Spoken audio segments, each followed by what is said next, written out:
Je suis Timothée Mémon, je suis journaliste pour RMC, je suis stéphanois, voilà pour ce qui me définit le plus.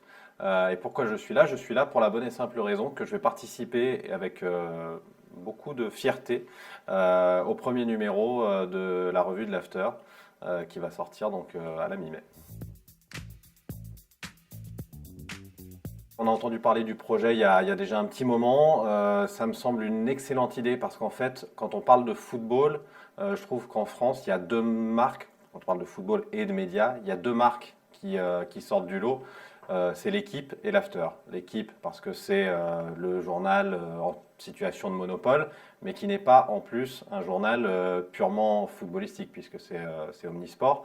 Et puis l'after, je pense que tous les gens qui aiment le football, tous les gens qui suivent le football, tous les gens qui, comme moi, ont été jeunes le soir après les matchs dans leur chambre, ont écouté l'after.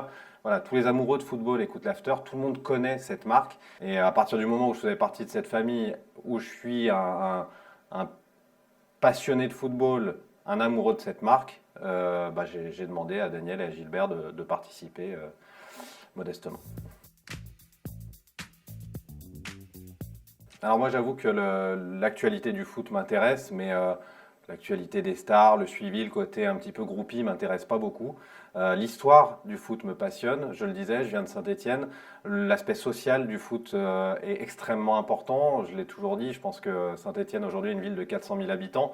Sans le football au milieu des années 70, la ville se serait vidée, il n'y avait pas d'emploi, les gens sont restés parce qu'ils étaient fiers d'être stéphanois, ils allaient au stade. Moi c'est l'histoire de ma famille, hein. Les gens sont restés à Saint-Étienne alors qu'il n'y avait pas spécialement d'emploi parce qu'ils étaient fiers et parce qu'ils étaient heureux d'être représentés par l'équipe de Saint-Étienne.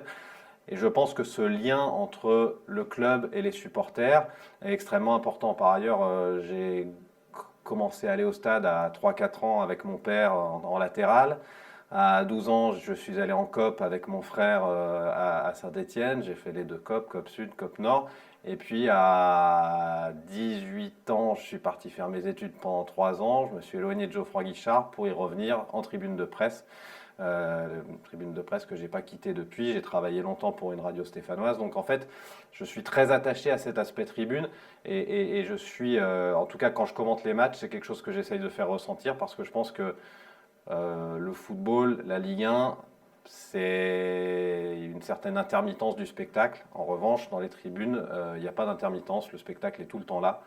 Et on s'en rend compte aujourd'hui, hein. Je pense que la période que le football traverse rappelle à quel point les supporters sont importants. Et j'espère que quand on aura passé cette pandémie, les clubs se diront, ouais, en fait, il faut peut-être qu'on les considère un petit peu plus. Moralement, le supporter existe et le supporter a son rôle à jouer dans le football moderne. Voilà ce que je vais expliquer dans un article que vous pourrez retrouver le 11 mai dans la revue de l'After. Et évidemment, abonnez-vous, ça vaut le coup, sur afterfoot.media.